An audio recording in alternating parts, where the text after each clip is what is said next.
Actually हमारा ऐसे normal पहले एक टेस्ट मैसेज आया जो ऐसे नॉर्मल बंदे आता है एसएमएस, वैसे उसको लिंक खोला तो मैंने हाय मैसेज बोला, उसमें अर्निंग का लिखा था तो हम कहा चलो ठीक है थोड़े बहुत मिल जाएंगे पैसे, इसी की वजह से ओपन किया मैंने।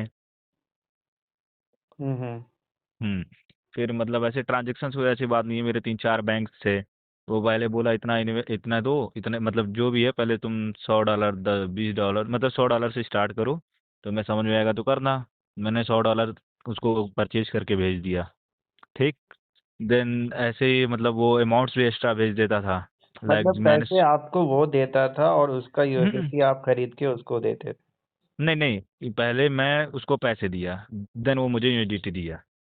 सॉरी, पहले मैंने उसको यूएसडीटी दी, देन उसने मुझे पैसे भेजे, जो लाइक P2P होता है यूएसडीटी जैसे। कहाँ से दिया आपने उसको? मैंने बाइनेंस से भेजी। तो पहले आप पहले से भी ये काम कर रहे थे? नहीं नहीं, एक्चुअली ब्रदर मैं बता रहा हूँ, उसने सारी चीज़ें मुझे बताई कि ऐसे ऐसे होता है, मैं कहा ठीक है। थोड़ा सा लगा जेन्युइन तो मैंने कहा चलो ठीक है करते हैं, तो किया। ठीक। आप उसके कहाँ बाद से से बात कर रहे हो? हाँ, कहाँ से बात कर रहे हो? मैं यूपी से बात कर रहा हूँ सर। अच्छा। ठीक है, तो देन उसके बाद ये 3 4 दिन लगभग, जैसे मैंने टेलीग्राम पे व्हाट्सएप पे आपको लिख के जितनी भी डिटेल्स भेजी, वैसे एज इट इज काम किया। 3 4 अकाउंट्स तो मेरे काम क्या लगभग। करते थे? फिर कह रहे हो काम किया काम किया, मैं वही बार बार पूछ रहा हूँ, लेकिन तुम सर देखिए, ज्यादा समझदार हो या मेरे को बताना नहीं नहीं चाह रहे हो, तो नहीं, क्या फायदा ऐसी बता। मैं वही कह रहा हूँ, टेलीग्राम था ठीक। ये उसने काम बोला ये कि मैं उसको यूएसडीटी भेजूँ, ठीक।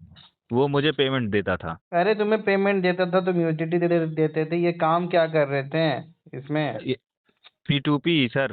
अरे यार, पी टू पी, फिर वही चिल्ला रहे हो। मैं पैसे भी तुमको वही देता था, यूएसडीटी तुम उसको देते थे। सर सर देखिएगा, अब ध्यान से सुनिए। लाइक वो मुझे बोलता था तुम्हें 105 106 रुपए का रेट मिलेगा, ठीक। मैं उसको सस्ते में खरीद के अरे मैं वही यूएसडीटी तो उसको कह रहा देता हूँ ना, था। खरीदने वाला भी वही, बेचने वाला भी वही, तो फिर क्या सिस्टम था? तुमको वो पैसे देता था, तुम हम्म, यूएसडीटी कहीं से खरीदते हो थे, वो सर। तुमसे 105 में ले लिया करता था, राइट? हाँ सर, मैं स्टार्ट से बताता हूँ, ठीक। जैसे वो है, मेरे पास 10,000 पड़े हैं, ठीक। मुझे मत मैं उस समझाओ, मुझे मत हम्म समझाओ। जो तुम समझा रहे हो, कोई ऐसा नहीं कि मैंने कहानी नहीं सुनी है, लेकिन तुम जिस तरीके से बता रहे हो ना, कोई भी अगर अनजान हम्म व्यक्ति होगा उसको पता नहीं, समझ में नहीं आएगा। तुम्हारी कहानी मुझे तुमसे ज़्यादा पता है, क्योंकि तुम कोई पहले बंदे नहीं हो। लेकिन जिस तरीके हम्म से तुम बता रहे हो ना, यानी तुम बताना चाह नहीं रहे हो। ऐसी बात नहीं है ऐसे सर, किसी हेल्प को के। समझाओगे तो कोई क्या समझेगा कि मैंने यूएसडीटी खरीदा, यूएसडीटी लिया? ये बोलो ना तुम साफ साफ कि भैया तुम्हें मतलब कि यूएसडीटी खरीदने बेचने के नाम पे तुम्हें कहा हम्म गया कि एक काम करना है, हम तुम्हें पैसे भेजेंगे, आपको उसके बदले में हमें यूएसडीटी देना है। हम्म ठीक ठीक, एकदम सिंपल सा करेक्ट काम, सर। यही काम होता है। तुम उस पैसे से यूएसडीटी खरीदो या कुछ भी खरीदो, वो तुमसे हम्म यूएसडीटी ले रहा है और तुमको मतलब कि जो भी रेट है 105 100 दे रहा है। हाँ हाँ। तुम्हें समझ, ठीक है, लेकिन जो पैसा तुम्हें बेच रहा है वो ठगी का पैसा बेचता है और वो बदले में यूएसडीटी ले जाता है। कल होके अकाउंट हम्म आपके फ्रीज, पुलिस आपको पकड़ेगी। और बिल्कुल जो ये सिस्टम है, इसमें पैसा जो भी आता है डायरेक्टली फ्रॉड के अकाउंट से आएगा। तब तो मतलब हम्म बचने के चांसेस ना के बराबर इसमें होते हैं। अच्छा, तो अभी मेरे पास इसको पी टू रिसेंटली पी ही कॉल आया कहते था। हैं। पी टू पी भैया बाइनेंस या एक प्लेटफॉर्म पे होता है भैया। यूएसडीटी का मार्केट रेट 85 में चलता है, कोई तुमसे 100 में, 105 में, 110 में लेके करेगा क्या? क्या वो आगे इसको 150 में बेचेगा? नहीं नहीं, तो यही था, फिर रिसेंटली मुझे कॉल आया साइबर सेल ऑफिसर से, कोई नाम किस वैसे राज्य सोनू से करके आया? था, यूपी नोएडा से। तुम यूपी से ही हो और यूपी से ही कॉल आया? जी। ठीक है, फिर? ठीक। उन्होंने बोला, पहले पता नहीं कहाँ से उनको मेरे छोटे भाई का नंबर मिला, उन पे कॉल किया उन्होंने। तब तो ठीक। फिर तुम्हारी तहकीकात कर दिया। नंबर कहाँ से मिला? बहुत आसान है, तुम्हारा नंबर इसका मतलब सर्विलांस में डाला होगा, सारी कॉल हम्म डिटेल निकाली होगी तुम्हारे मतलब, या फिर तुम्हारे भाई का सिम और तुम्हारा सिम दोनों एक ही नाम पे है, या फैमिली प्लान नहीं है कुछ? नहीं नहीं नहीं, वो मेरे जैसे फैमिली भाई है, तो मेरे नाम मतलब ना पापा के नाम पे है, उसी के नाम पे होगा, सिम उसी के नाम पे है ही। और तुम्हारा सिम? हाँ, मेरे नाम पे है। तो वो कहीं ना कहीं से सीडीआर निकाला होगा उन्होंने, तभी भाई का डिटेल निकला होगा वहां से। हम्म। तो फिर उसके बाद, उससे बात करने के बाद फिर उन्होंने मुझे कॉल किया। हम्म। हम्म। तो उन्होंने कोई खास इंफॉर्मेशन कॉल पे बताई नहीं। उन्होंने अकाउंट नंबर बताया मेरा जिस पे 25,000 की लीन लगी थी, ठीक। वो बस अकाउंट नंबर बताया, उसके बाद बोला कि कॉल पे कोई बात नहीं होगी, आप आ जाओ नोएडा, फिर बात करते हैं। हम्म। हम्म। उसके बाद से फिर 2 दिन बाद मेरे जितने भी खाते हैं अकाउंट्स अलग भी, लाइक HDFC का मेरा खाता था तो वो भी उस फ्रीज पे हो गया। P2P नहीं करते थे? नहीं, वो एकदम मेरा सैलरी अकाउंट था तो सेफ ही है, सेफ तो था, वो भी उसमें कुछ फ्रीज हो ऐसा नहीं गया? था। वो भी फ्रीज हो गया, मतलब जितने भी मेरे पैन से लिंक अकाउंट से सारे फ्रीज हो गए हैं। हम्म। हम्म। बस यही है, उसके बाद से अभी तक ना कोई कॉल आया ना फ्रीज कुछ। हुआ है तो बैंक से पूछा नहीं किस कारण से फ्रीज हुआ है? बैंक से मैंने कांटेक्ट किया तो बैंक बोले ये साइबर सेल से हुआ है। मैंने किस कहा साइबर कोई सेल से हुआ है? यही नोएडा, मेल भी आया मेरे पास, मैं मेल का भी आपको स्क्रीनशॉट भेज देता हूँ। वहाँ अच्छा, पे तो एड्रेस फिर बस वगैरह है उन्होंने ही उसमें। सारे अकाउंट आपके फ्रीज कराए, तब तो डिटेल में आपकी इन्वेस्टिगेशन कर रहे हैं। जितने होशियार आप हैं उससे होशियार वो आपकी साइबर सेल पुलिस है। जी।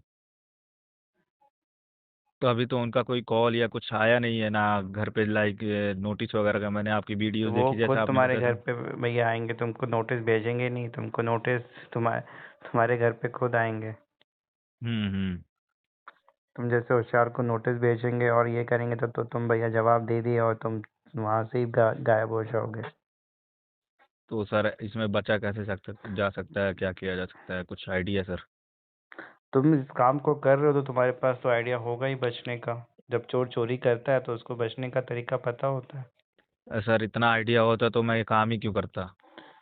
देखिए क्यों मुझे काम करते रिसेंटली, वक्त समझ में नहीं आ रहा था कि कुछ गड़बड़ कर रहे हैं? सर देखिए पेमेंट्स आते थे स्टार्टिंग में, कुछ वो नहीं हुआ। अब 10-20 दिन बाद जब कंप्लेंट्स आए, बैंक से भी कॉल बिना आए। कंप्लेन आए तो अरे आदमी को एक दिन नहीं समझ में आता, दूसरे तीसरे चौथे पांचवें दिन तो समझ आ ही जाता है। उसके बाद से सर मैंने कुछ नहीं किया, उसके बाद रोक ही दिया। फिर मैं सोचा चलो ठीक है, बैंक्स में मैं गया एक आध बार तो वो बोले आप पे ये लीन लगी है, ये सारी चीज़ें हैं, तो मैं लीन तो बोला 10-20 दिन के बाद लगा ना, लेकिन तुमको तो हम्म। ये चीजें समझ में तो आ गई होंगी चौथे पांचवें दिन में ही। सर उतना आ गया होता तो फिर मैं काम उसी वक्त रोक दिया होता, मैं इतना रिस्क क्यों ले। हो सकता है आपको भी ऐसा जॉब का ऑफ़र आए ये बोल के कि आप भी पर डे का हज़ारों कमा सकते हैं। बस करना ये है कि बदले में पहले तो आपको कुछ पैसे देने हैं, हम आपको यूएसडीटी भेजेंगे और फिर इसी तरीके से आपको वो यूएसडीटी बेचना है और फिर जो पैसे आपको मिलेंगे उससे यूएसडीटी आपको हमें बेचना है और हम आपको मुनाफा देंगे। आप यूएसडीटी कहीं से भी लें, चाहे 90 में ले, 92 में ले, 93 में ले, 90 से कम में ले और हम आपसे 105 में ख़रीदेंगे। आपको भी लगता है चलो भैया इस तरीके से अगर 100 यूएसडीटी है तो आराम से हर रोज़ का 500,000 रुपये हो जाएगा, महीने का 15-20-50,000 रुपये हो जाएंगे। एंड इस तरीके से आपको लगता है कि चलो इसमें कुछ गलत तो है नहीं, हम लोग एक्चुअली P2P कर रहे हैं। बट आपको समझना होगा कि जो ये टेलीग्राम चैनल पे जो डायरेक्टली ये जो पैसे आपको भेजे जा रहे हैं, ये लोगों से ठग के डायरेक्टली आपके अकाउंट में, यानी आप ही का अकाउंट उनको दे दिया जाता है ये बोल के कि पैसे इस पर जमा करो और बदले में वो आपको यूएसडीटी दे देते हैं और आपको लगता है कि जो पैसा आपको दिया जा रहा है वो यूएसडीटी के बदले। आपको समझना होगा कि ठगी का, फ्रॉड का पैसा आपको दिया जा रहा है जिसकी वजह से प्रॉब्लम में डायरेक्टली आप फंसेंगे और एक तरीके से आपके अकाउंट का इस्तेमाल किया जा रहा है ठगी के लिए और ठगी के पैसे को रोटेट करने के लिए। वो तो आपसे यूएसडीटी खरीद लेंगे, कल होके आप फंसेंगे, प्रॉब्लम में आप आएंगे। अपराधियों की मदद करने के लिए पुलिस आपको अरेस्ट करेगी, जांच आपसे होगी, पैसे की रिकवरी आपसे की जाएगी। तो ऐसे किसी भी लालच में, फ्रॉड में, यूएसडीटी के P2P, बाइनेंस, टेलीग्राम, किसी भी तरीके से आप ना करें, लालच में ना पड़ें, अदरवाइज़ प्रॉब्लम में फंसेंगे। बैंक अकाउंट फ्रीज होना, पुलिस का नोटिस आना, कॉल आना, इन्वेस्टिगेशन में ज्वाइन करना, अरेस्ट जैसी चीज़ें, बेल, फिर सारा कुछ आपको भुगतना पड़ेगा। पता नहीं था, फंस गए, अब क्या करें, नहीं कैसे बचें, पुलिस का नोटिस आया उसका क्या रिप्लाई दें, खुद को कैसे जस्टिफाई करें, अपना क्या स्टेटमेंट रिकॉर्ड कराएं, वो सारा कुछ आपको बताया जाएगा। हेल्प के लिए व्हाट्सएप करें, अपना समय, पैसा और मानसिक परेशानी बचाएं। वीडियो को लाइक और शेयर करें, चैनल को सब्सक्राइब कर लें और जुड़े रहें हमारे साथ किसी भी कानूनी मदद के लिए।